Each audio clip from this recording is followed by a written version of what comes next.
Boa noite, amados, graça e paz. Deus os abençoe em nome do Senhor Jesus. Que o Espírito de Deus possa falar no seu coração em todo momento deste culto, no nome de Jesus. Esse é o nosso desejo e a nossa oração. Sejam bem-vindos a todos que estão aí nos visitando nessa noite. Sintam-se em casa, que a casa de Deus é a nossa casa, é a sua casa.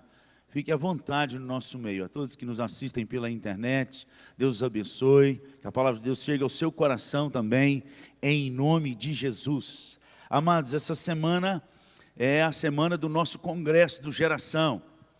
Ainda há esperança. Então, essa semana toda vai ser uma semana de movimento. A turma que se dispôs a trabalhar, eu sei que várias pessoas da igreja se colocaram à disposição dos jovens, as mulheres de valor, a SAF, o departamento infantil, os homens de valor, todos aqueles que colocaram. Amanhã seria importante você fazer um esforço para estar aqui às 19 horas. Amanhã é a nossa última reunião de oração, nos preparando para o congresso. Oração em conjunto. Essa semana toda nós teremos aí pessoas orando, jejuando, se preparando. E estaremos montando todo o congresso. A montagem dos equipamentos serão na quarta-feira. E a passagem dos equipamentos, junto com a nossa celebração diante de Deus, essa será de portas fechadas, só para a equipe. Quinta-feira à noite, em vez da gente estar lá no quiosque, nós vamos estar aqui a partir das 19 horas. Não tem hora para acabar, porque nós vamos adorar a Deus neste lugar e passar todo o som, toda a iluminação, tudo aquilo. Vai ter iluminação, vai ter aquele culto jovial, entendeu? Não tem diferença nenhuma do culto de hoje, só visual e de gerações diferentes. Mas eu louvo a Deus por essa igreja que sabe acolher a todas as gerações com o mesmo respeito, com o mesmo carinho e adora o Senhor de coração do mesmo jeito. São gerações diferentes, mas é um Deus só. Amém? Então, já estou te dando a dica. Sexta-noite, sábado à noite, domingo de manhã e domingo à noite, se prepare. É uma vez só no ano, mas são cultos diferentes. São cultos com louvor um pouco mais agitado, tem luz, tem fumacinha. Ah, eu não gosto. Deus te abençoe. Você tem os outros 55 cultos do ano que é do jeito que você gosta. Tá joia? Então, ora, porque a gente vem para adorar a Deus, não é para agradar o nosso coração. E o conselho, pela sua sabedoria divina, cedeu um culto por ano, para que os jovens pudessem adorar a Deus e imprimir a identidade deles diante de Deus e diante da sociedade. Ter a liberdade para eles poderem também adorar a Deus na geração deles, do jeito deles. Amém? Então, fica dado o recado aí. Para você depois falar assim, ah, não gostei. Gente, quem tem que gostar é o Senhor. Amém? Lembrando do publicano que estava lá no final da igreja. E Jesus contou essa parábola. O culto dele foi um culto silencioso. Não teve nem palavra. Só de gemido e batendo no peito. E no coração ele dizia, sê propício a mim, pecador. Não dançou, não cantou coral, não foi 300 vozes, não foi luz. E Jesus falou assim, a esse Deus ouviu. Deus vê o coração. E o coração desses meninos estão no Senhor. Eles têm pagado um preço de jejum, de oração, inclusive pelos jovens e os seus filhos que não estão aqui. Aqueles que decidiram viver a vida lá fora. Nós não desistimos deles. Toda segunda-feira nós estamos aqui chorando e orando por eles, para que Deus traga de volta do jeito que Deus quiser, mas nós não abrimos mão deles. É uma guerra que nós decidimos comprar e a juventude tem comprado essa guerra de oração e de jejum pelos seus filhos, pelos seus netos. Então apoia essa turma aí, tá joia? Compre as camisas, compre a dog tag. É outra coisa que nós decidimos, é um estilo totalmente diferente de qualquer outra conferência e congresso de qualquer parte do Brasil, porque em todo o Brasil, as conferências que vão, você tem que pagar para estar nelas, e essa conferência ela é entrada gratuita, entrada franca, é outro estilo, para que Deus possa abençoar. Queremos ser o último, servo de todos, para que Deus possa nos abençoar neste lugar uma história nova. Então fica aqui o apelo, fica aqui o pedido para que vocês continuem apoiando a nossa juventude nos sonhos que Deus tem colocado no coração deles, no nome de Jesus. Amém? Vamos adorar a Deus neste momento e agradecer por aquilo que Deus tem feito aqui, na minha vida e na sua. Essa geração de jovens que Deus tem trazido, essas crianças que têm amadurecido, crescido nesse lugar. Achei sensacional, exponencial o tapete de oração que tem rodado na casa das crianças aí. Sensacional. E a minha oração é que não só eles orem nesse tapete, mas que Deus responda às orações que eles têm feito, rápido, para que marque o coração deles, que Deus é um Deus vivo, que existe e que responde oração. Amém? Nós crescemos assim lá em casa, e lá em casa tem sido até hoje assim, as minhas orações parecem que vai vir no jeguinho, aquele jumento que Jesus sentou, vai, né, demora. O dos meninos, eles oram ontem, hoje já chegou. É diferente.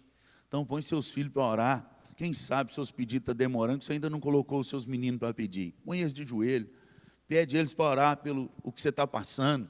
Você vai ver que a oração deles parece que sobe mais rápido, não sei explicar o que é isso. Como aquele rapazinho que orou hoje aqui para nós, aqui, ó, no começo do culto. Cadê ele? Samuel? Estava passando.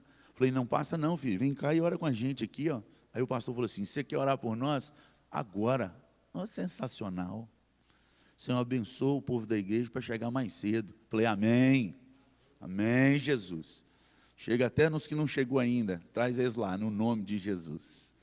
Uma oração simples, uma oração cheia de Deus. Chega mais rápido. Amém?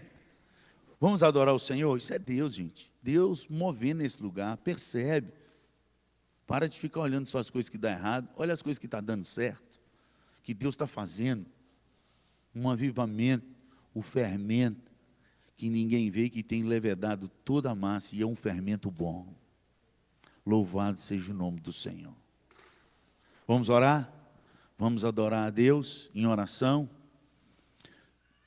Pai, em nome de Jesus, nós te agradecemos por tudo que o Senhor tem sido nesse lugar, por tudo que o Senhor tem falado nesse lugar. Muito obrigado, meu Deus, porque o Senhor tem despertado o teu povo a ter intimidade contigo, a se relacionar, das crianças aos mais velhos. O assunto que mais tem se falado nesse púlpito é sobre intimidade e oração com o Senhor. Ó Pai, dá-nos conhecer a Ti, de fato e de verdade. Traz o nosso coração para mais perto de Ti, pois as coisas desse mundo são passageiras. Tudo que temos e adquirimos nesse lugar vai ficar. Mas tudo que temos e adquirimos na intimidade contigo vai continuar conosco até a vinda do teu Filho. Louvado seja o nome do Senhor. Te damos graça por tudo aquilo que o Senhor tem feito nessa igreja que nós não merecemos. Somos pecadores. Ser propício a nós, pecadores. E que o teu Santo Espírito continue convencendo do mais velho ao mais novo neste lugar. Cada pecado que tem entristecido o teu santo coração. E nos reconduzindo cada dia mais, recalculando a nossa rota, nos disciplinando, nos trazendo para um caminho de eternidade.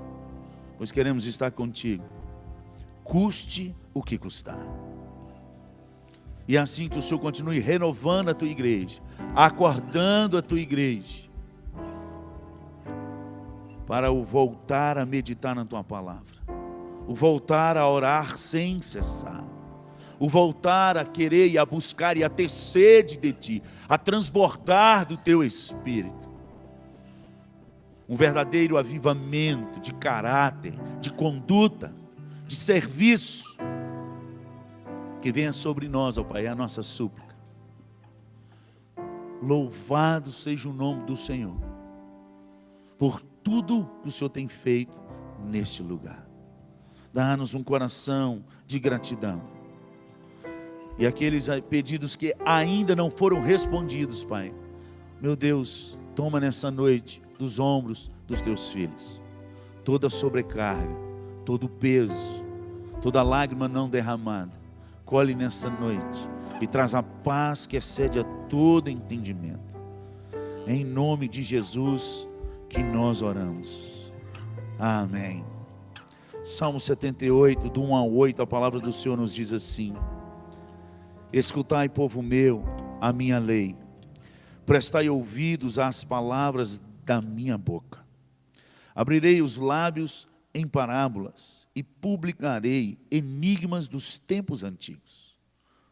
O que ouvimos e aprendemos, o que nos contaram nossos pais, não encobriremos aos seus filhos. Contaremos à vindoura geração os louvores do Senhor e o seu poder e as maravilhas que fez. Ele estabeleceu um testemunho em Jacó e instituiu uma lei em Israel e ordenou a nossos pais que os transmitissem aos seus filhos, a fim de que a nova geração os conhecesse, filhos que ainda hão de nascer, se levantasse e por sua vez os referissem aos seus descendentes, para que pusessem em Deus a sua confiança e não se esquecessem dos feitos de Deus, mas lhe observassem os mandamentos, e que não fossem como seus pais, geração obstinada e rebelde, geração de coração inconstante, e cujo espírito não foi fiel a Deus. Um salmo de Asaf, ele continua, mas ele nos deixa um alerta, que há como uma geração cheia de Deus não transmitir o mesmo caminho e a mesma intimidade para a próxima geração.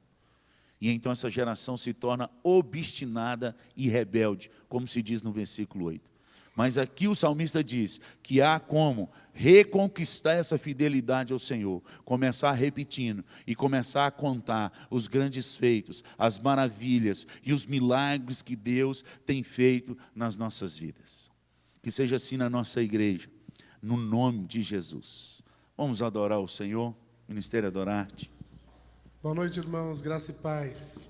Vamos cantar todos juntos o hino Castelo Forte, de autoria de Martinho Lutero, fiel servo de Deus que contribuiu para a reforma protestante. Por favor, estejam de pé para louvarmos ao nosso Deus.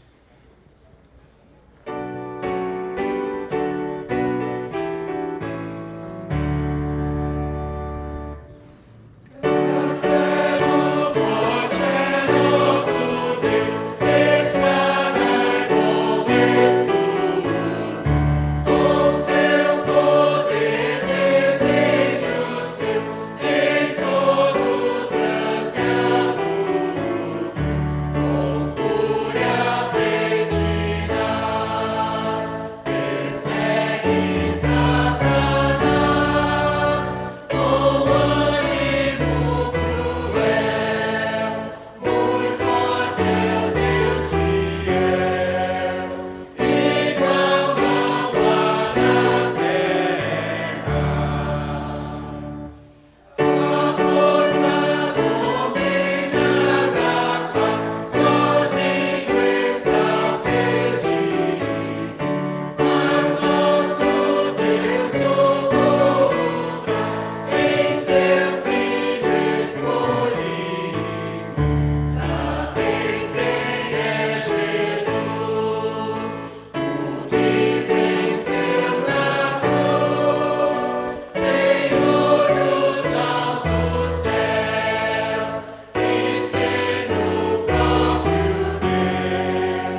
adorando o nosso Deus. Não há nada nem ninguém igual a Ele, incomparável. Nosso Deus é incomparável.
Grande é o nosso Deus, só Ele é digno de todo louvor e adoração.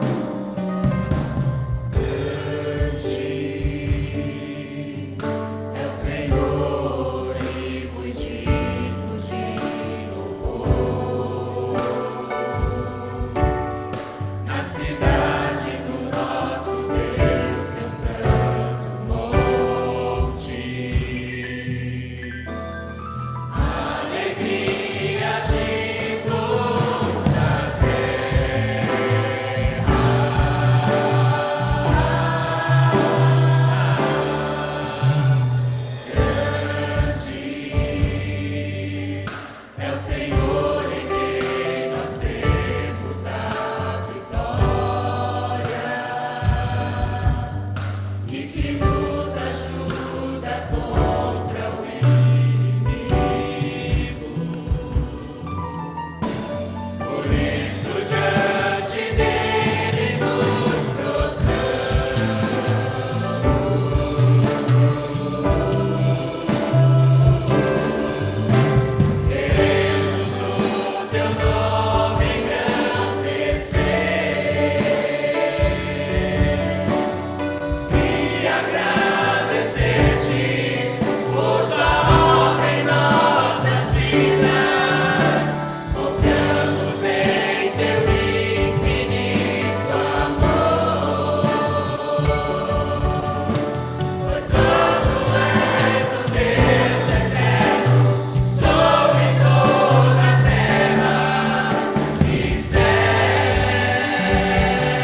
Maravilhoso é estar na presença do nosso Deus. Maravilhoso é estar em tua presença. Maravilhoso é poder te adorar. Maravilhoso é tocar em tuas vestes. Maravilhoso é te contemplar, Senhor. Maravilhoso. Maravilhoso é estar em tua presença. Maravilhoso é poder te adorar. Maravilhoso é tocar em tuas vestes. Maravilhoso é te contemplar, Senhor. Maravilhoso. Maravilhoso é te contemplar, Senhor. Maravilhoso. Maravilhoso é te contemplar, Para te Senhor. adorar. Pra te adorar,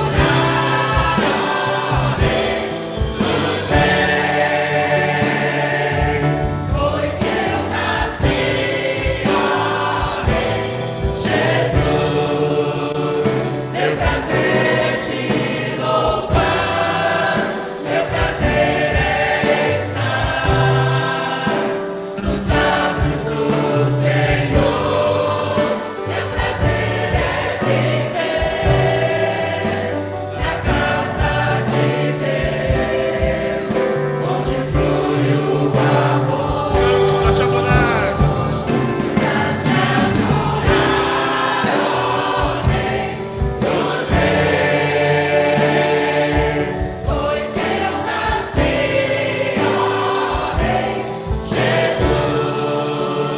Meu prazer é te louvar, meu prazer é estar nos atos do Senhor. Meu prazer é viver na casa de Deus, onde flui o amor. Nasci para te adorar. Ministrando louvor, Nasci para te adorar. onde flui o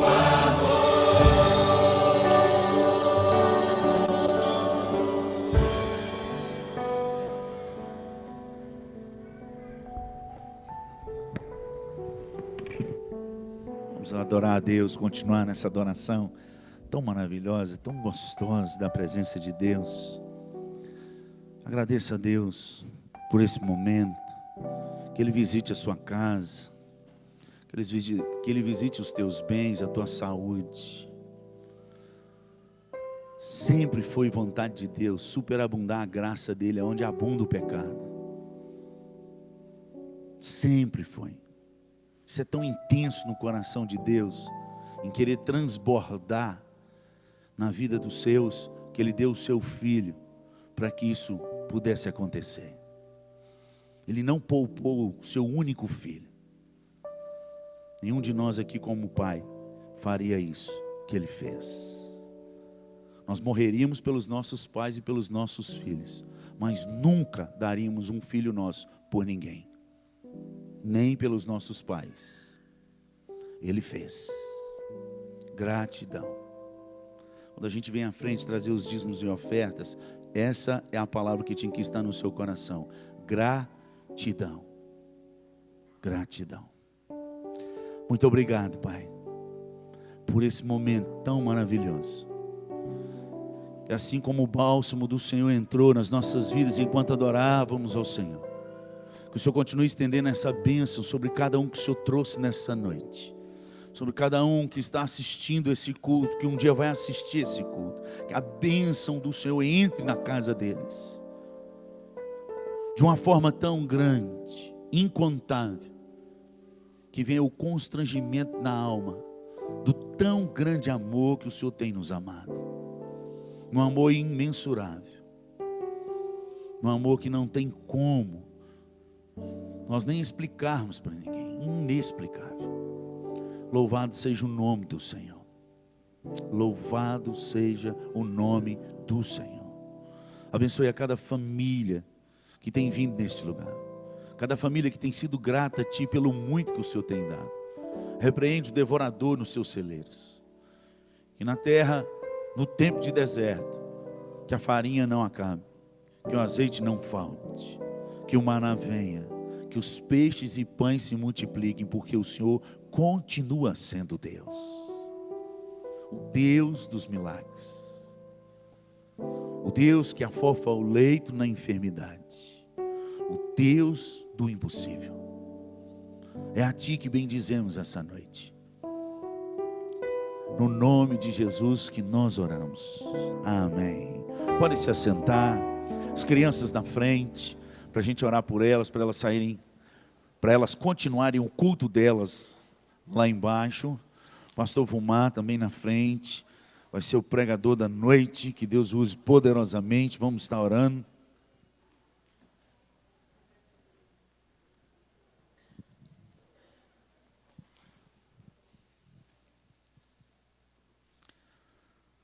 Glória a Deus. Turma boa. Eu já tenho até uma turma usando a camisa do Geração e a Dog Tag, olha. Bênção pura. É isso aí. Lembra que tem que decorar o versículo que está aí no seu peito aí, tá bom?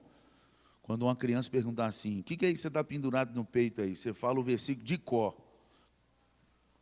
Tem uns 7 versículos, você pode escolher lá qual é o seu. Pede seu pai para comprar ainda hoje, viu?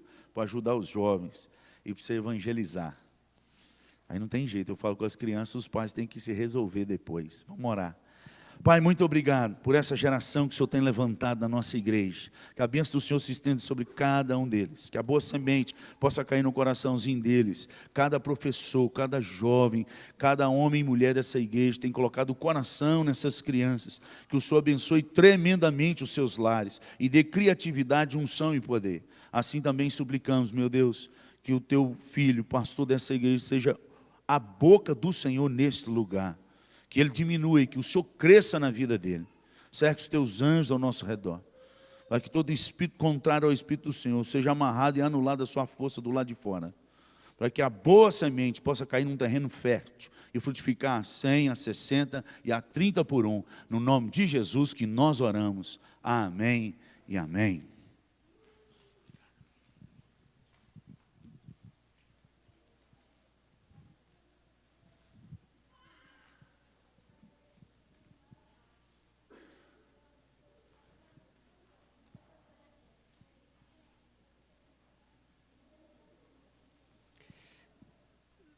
Boa noite, meus amados irmãos.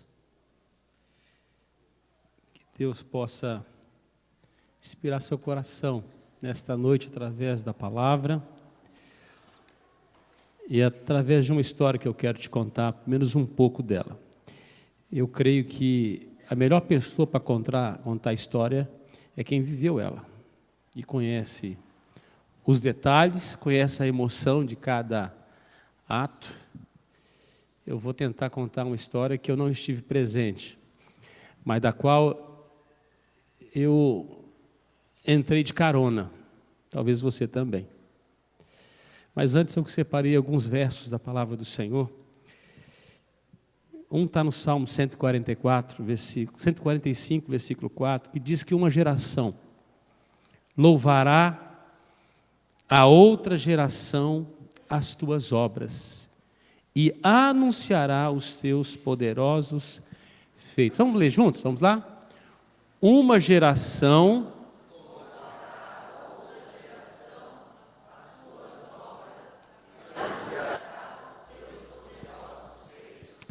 Amém. Recebemos sempre um legado. Alguém está deixando algo na nossa vida.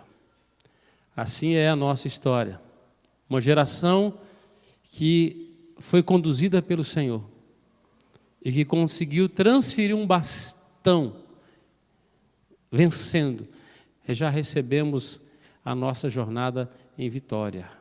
Então, aqueles que deixaram para nós um legado. Nosso tema dessa noite é exatamente esse. Legado, o que deixar? E o texto primário nosso está lá em Romanos, capítulo 1, verso 16 e verso 17. Nós vamos nos colocar de pé para ler esses dois versos, fazer um exercício. Quem sabe você pudesse fazer coro com o apóstolo Paulo nesse texto e fazer dessas palavras também as suas. Vamos ler juntos? Pois não me envergonho do Evangelho, porque é o poder de Deus para a salvação de todo aquele que crê, primeiro do judeu e também do grego, visto que a justiça de Deus se revela no Evangelho de fé em fé, como está escrito, o justo viverá por fé, porque não me envergonho do Evangelho, porque é o poder de Deus. Pai de amor e graça, obrigado pela palavra que nós lemos. E nós pedimos, ó Deus, que tudo aquilo que nós vamos compartilhar nesta noite, que o Senhor possa tirar, ó Deus, de tudo isso, aquilo que o Senhor quer edificar o nosso coração e aplicar em nossa vida. Que esta noite seja uma noite e um divisor de águas em nossa história, que esse legado da palavra do Senhor nós possamos receber e sair daqui motivados a transmitir. Rogamos tua bênção sobre isso em nome de Jesus. Amém. Pode sentar, amado.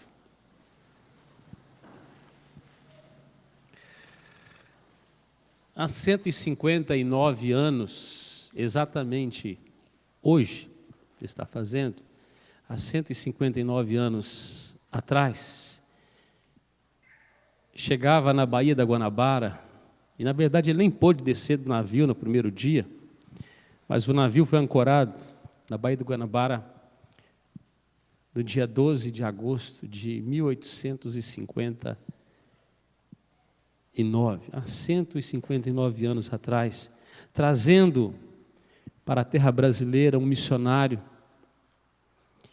muito jovem, 26 anos, solteiro, chamado Ashbel Green Simonton, aquele que viria trazer ao Brasil as boas novas de salvação. Não foi o primeiro, já havia um trabalho iniciante, que Simonton acabou depois assumindo alguma dessas pessoas no plantio da igreja.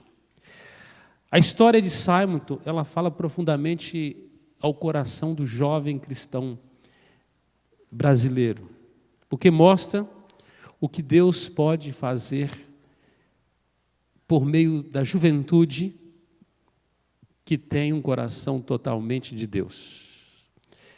Lendo o diário de Simonton, é impossível você não chorar, não ficar impactado, porque a tônica em todo o seu diário é uma oração que ele fazia. Dá-me, ó Deus, um coração totalmente seu. Totalmente seu.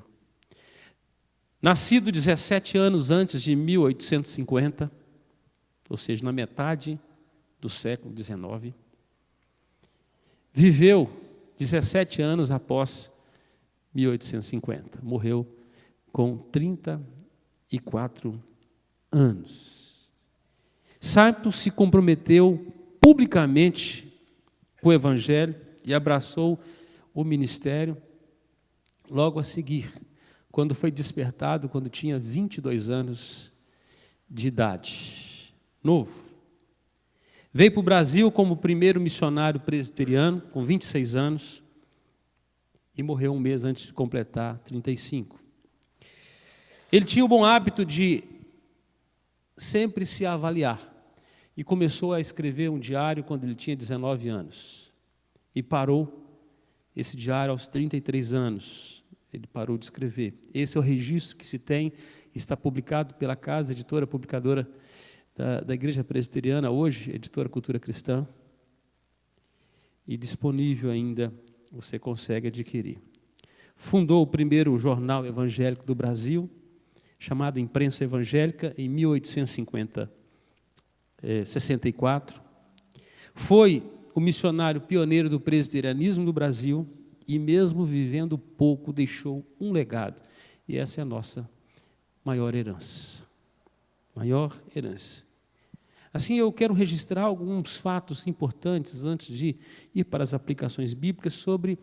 Eu disse que eu tenho dificuldade de relatar porque eu não estava presente naquela história. Mas eu peguei algumas porções do Diário de Simon. Eu queria que você prestasse atenção nelas, porque é ele falando. Anos depois, a gente pode ouvir as palavras dele. No dia 22 de janeiro de 1855, ele estava aí com seus 22 anos, exatamente completando, e diz assim: hoje faço aniversário, 22 anos. É hora de fazer reflexões morais sobre o meu aniversário. E bem, para ser honesto, devo preocupar-me em chegar aos 22 anos e estar vivendo com tão poucos propósitos. Esse era o sentimento do coração de Simon. Chegou aos 22 anos, mas não tinha um propósito na vida. Talvez muitos jovens cheguem a essa idade e não decidiram ainda o curso que vai fazer. Ou, de repente, entrou na faculdade impulsionado por uma motivação, mas não sabe o que quer ser. Ainda não decidiu sobre casamento, o que vai fazer da vida, e muitos sem muita expectativa diante das crises ainda que vive o nosso país. Ainda em 1855, no meio do mês de março, Simon, ele é extremamente impactado com algo que estava acontecendo, um avivamento. Deus está varrendo os Estados Unidos com grande avivamento, e ele registra o seguinte: nesses últimos 2 meses tem se manifestado intenso interesse religioso em várias igrejas da cidade. Isso está ocorrendo especialmente nas igrejas metodistas e luteranas, nas quais tem havido constantes reuniões nas últimas 2 ou 3 semanas, e grande número de pessoas têm se confessado pecados diante de Deus. Esse é um movimento diferente. Um avivamento extremamente espiritual estava acontecendo. E ele registra, em nossa igreja, a presbiteriana, onde ele estava frequentando, vários se uniram à comunhão nas últimas 2 reuniões. E nesta semana, há reuniões todos os dias, todas as noites. Amados, o avivamento começou, o povo começou a orar, a igreja não fechou mais. E isso foi acontecendo no país inteiro. Você lendo o avivamento da era moderna, você vai ver o que aconteceu nos Estados Unidos quando ele foi varrido. E a transformação industrial, o progresso americano acontece exatamente debaixo de um grande avivamento. Os Estados Unidos é o que é hoje, porque tem a mão de Deus abençoando aquele povo que levou o evangelho para o mundo todo depois. Para você ter um pouco de noção do que estava acontecendo. E diz ele que começou também na igreja presbiteriana. Ele disse: olha, anteontem convidaram-se os interessados na salvação da própria alma, ou seja, o pregador deve ter feito um desafio, que quisessem conversar sobre o assunto e ficar mais tempo. E um bom número ficou. Ontem, novamente, foi feito o convite e considerei meu dever ficar, juntamente com mais umas 20 pessoas. E dizia ele: é um passo importante, e creio um passo na direção correta. É um assunto importante, infinitamente mais importante que qualquer outro que atrai a nossa atenção. Meu objetivo, quando permaneci, foi principalmente fazer a declaração pública de minha intenção de colocar-me ao lado do Senhor e abafar o orgulhoso e teimoso coração que me impedia de fazê-lo. Simon estava recebendo o evangelho naquele avivamento e a graça irresistível estava invadindo sua alma. E ele registra no seu diário a sua experiência de conversão, de que aquele movimento que acontecia em sua cidade, de pessoas confessando pecados, ele foi atraído a estar nesses encontros, e num desses encontros o evangelho alcança o seu coração. E ele diz assim: olha, resolvi na força de Deus prometida marchar em frente e me esforçar para servi-lo, brilhe ou não a luz em meu caminho. Vou confessar diante dos homens meu desejo e resolução de abandonar o mundo e procurar participar do sangue expiatório do Salvador. No dia 13 de março, 3 dias depois, ele vai dizer que nos encontros que estavam havendo naqueles cultos, muitas pessoas mais se juntaram ao Senhor. E ele, num grupo de 32 pessoas, dos quais só havia, diz ele, 2 homens, 2 rapazes. O Wilson, um rapaz que ele cita, e ele. 30 mulheres haviam se convertido no mesmo dia que Simon. Ainda em março, ele está numa crise, ele diz assim, olha, ainda não aconteceu grandes mudanças em mim. E no diário você registra o que é verdade, é a impressão que você tem sobre sua vida, as decisões que você está tomando. Ele diz assim, olha, não sinto o coração transformado, nem descubro novas verdades. Estou procurando Cristo, mas ainda não consegui achá-lo, apesar da sua palavra declarar que Ele está bem perto para ajudar. E Ele me parece um Deus distante, que não tem conhecimento, nem se preocupa com a minha situação. Isto é uma incredulidade tal, que somente o seu Espírito pode superar. Mas apesar de eu não conseguir demonstrar nem arrependimento, nem fé, ainda estou encorajado a ter esperança de clemência, pois Jesus é o autor e consumador da fé. E exaltado para dar arrependimento aos que o buscam. Minha esperança é que a salvação é inteiramente de graça. Nenhuma condição me é imposta. Tudo é um dom gratuito. Deus está operando na vida dele, ele está em choque. Algo está acontecendo. No mês de abril, ele está se rendendo ao Salvador, em profundo quebrantamento. Eles não têm aquela aflição mental que muitos experimentaram pela consciência do perigo, nem fortes sentimentos de remorso pelos meus pecados, nem emoções profundas de gratidão ao Salvador por suas misericórdias e bondades, evidentes no plano de salvação, nem a certeza de que Ele será o meu Salvador. Mas ainda assim, não sou indiferente. Nem estou destituído de um profundo interesse por essas questões. Sei que sou um grande pecador, com justiça exposto à ira de Deus. Sinto que nada posso fazer para salvar-me dessa ira. Renuncio a toda esperança em qualquer nome ou caminho, exceto o nome e o sangue de Jesus Cristo. E se conheço meu coração, sou sincero no desejo de devotar-me ao seu serviço. Sabe que não apenas está rendendo-se a Cristo, mas está dizendo... E eu quero trabalhar por Ele. Eu quero trabalhar pelo Senhor. Uma coisa, porém, posso fazer e tento fazer diariamente no meio de todas as dúvidas e perplexidade. Afastar o olhar de mim mesmo e voltá-lo para as promessas de Deus e para a oferta gratuita do Evangelho. E pedir em oração o prometido auxílio do Espírito Santo para me guiar a toda verdade. No dia 3 de maio daquele ano, Simon é examinado pelo conselho da igreja com outros 21 jovens e dizer que a reunião foi solene, é uma decisão muito séria e talvez a gente tenha tido essas mesmas experiências esses anos todos de ministério, examinando pessoas para ser recebidos por profissão de fé e batismo, a seriedade que a igreja presbiteriana tem ao receber novos membros, se os mesmos possuem a devida convicção da decisão tão importante que estão tomando, para não levarem o evangelho à bancarrota de qualquer maneira. E ele passa a relatar que ele orou muito antes sobre essa decisão, e diz assim, olha, depois de muitas dúvidas sobre a autenticidade de minha decisão e de veementes orações a Deus para que me oriente, decidi não procurar mais obter o conforto ou a evidência clara da minha aceitação por Cristo, olhando para a minha própria estrutura ou sentimentos, mas colocar a minha confiança na palavra simples das Escrituras e me esforçar para cumprir o meu dever com base no auxílio prometido do seu Espírito Santo. 3 dias depois, ele está perante a congregação para professar sua fé em Jesus. E disse assim, hoje é domingo. Eu e mais 22 pessoas fizemos aliança pública com Deus.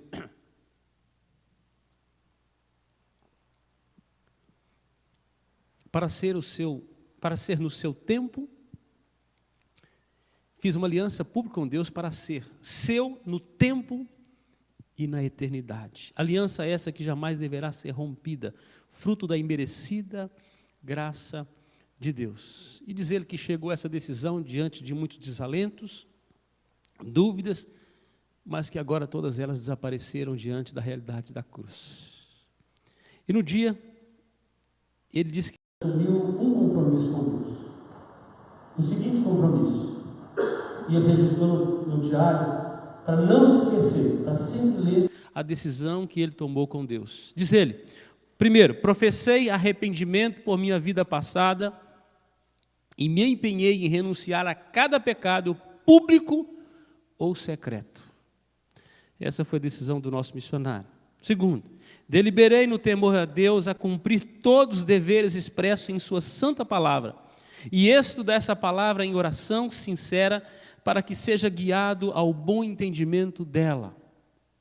Terceiro, renunciei a qualquer outra esperança de segurança e declarei minha confiança na livre e merecida graça de Deus revelada no Evangelho de Jesus Cristo. Quarto, assumi os votos feitos por meus pais quanto a mim em minha infância, para ser do Senhor. Os pais de Simon eram crentes e haviam dedicado o filho ao Senhor. E fazer de seu serviço o supremo objetivo da vida. Esta é a minha aliança. Em junho desse ano, Simon, de 1855, ele foi para o seminário em Princeton, começou o seu curso, porque Simon não apenas recebeu o Evangelho. No dia da sua conversão, ele tinha a convicção do seu chamado, onde ele iria gastar sua vida. E em outubro daquele ano, dia 14 de outubro, o doutor Charles Hodge, um dos professores do seminário, um doutor em teologia, um pastor abençoado, que tem escritos até hoje, que você pode ainda achar ainda nas bibliotecas, diz que pregou um sermão.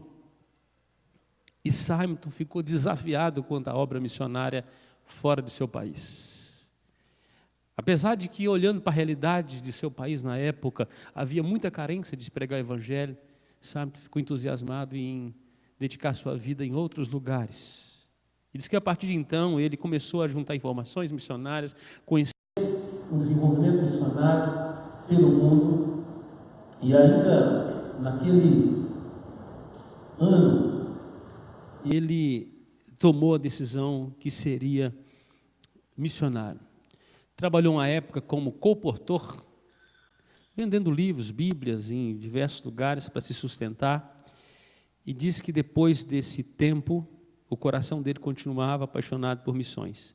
No dia 25 de novembro de 1858, ele enviou a sua carta à Junta Missionária Americana, desejando vir para o Brasil como seu missionário.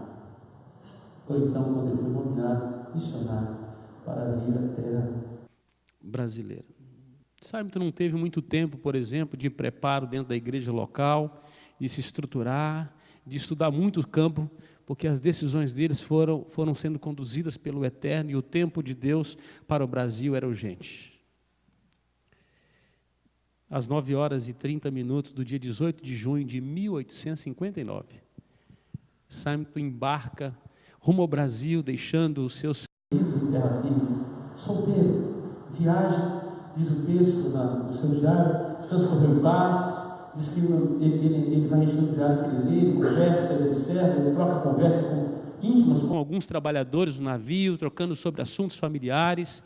E no dia 28 de julho, ele tinha passado da metade do caminho da viagem, ele já estava no hemisfério de cá. Essa viagem longa poderia ter sido encurtada, quase que o navio se choca com outro navio durante o percurso, um acidente. Deus o livrou, e 36 dias depois não vendo terra alguma, o navio para numa ilha chamada Fernando de Noronha. Você conhece? Ele achou um lugar bastante bonito. Diz que durante a viagem ele leu metade da obra de Shakespeare. E no dia 9 de agosto, uma quinta-feira, Simon conseguiu avistar o Pão de Açúcar, mas não havia vento suficiente para trazer o barco para a beirada. Então ficaram 3 dias à espera praticamente de ancorar. No dia 12 de agosto. Sim, ele chega ao Brasil, o navio faz suas manobras. E no mesmo dia, às 14 horas, diz que ele se apresenta ao comandante do navio. Às 17 horas, ele conhece outras pessoas. E no domingo, ele dirige o seu primeiro culto aos que estavam a bordo do navio. E todo o povo ouviu com atenção. A partir daí, diz que ele buscava sempre oportunidade. E ele ficou algum tempo dentro do navio para poder sair. Oportunidade para anunciar o Evangelho. Ele não teve tempo de aprender a língua portuguesa, então ele chegou no Brasil, falando nada de português. Nada. Somente o inglês. E ele começa agora a querer aprender a reconhecer a nossa cultura. No dia 2 de dezembro, ele já tinha progredido, já conseguia ter, ou seja, dentro do próprio ano, já conseguia se comunicar. No dia 22 de abril de 1860, ele realizou a primeira escola dominical na sua casa, o primeiro trabalho em português. E ele começa a receber notícias que o seu cunhado, pastor Alexander Blackford, casado com a sua irmã Linda, estão vindo para o Brasil. Vão ser missionários também no Brasil. Só que demorou muito o navio para chegar, ele achou até que eles tinham morrido em algum acidente, algum naufrágio, que era muito comum naquela época. Demorou 90 dias a viagem dele, mais do que o dobro da viagem de Sara. Mas enfim, chegaram bem e eles começam a apoiar o trabalho no Brasil. Em 1860 ainda, diz que ele passa sérias dificuldades financeiras, a base missionária não consegue mandar mais sustento. O nosso missionário fica largado um tempo aqui. Em 1861, ele vem a um município, a um porto chamado Santos, os cabidas que chegaram da América, da evangelização aqui, e ele fazia 28 anos. Ele esteve aqui, esteve em Sorocaba, Itapetininga, Itu, Campinas, depois voltou para o Rio de Janeiro, e começou a dar aulas de inglês e português, onde já estava um fenômeno. 1861. Ele tinha o objetivo de aproximar as pessoas brasileiras a fim de convidá-las para esses estudos bíblicos dominicais. Sabe o relato que realizava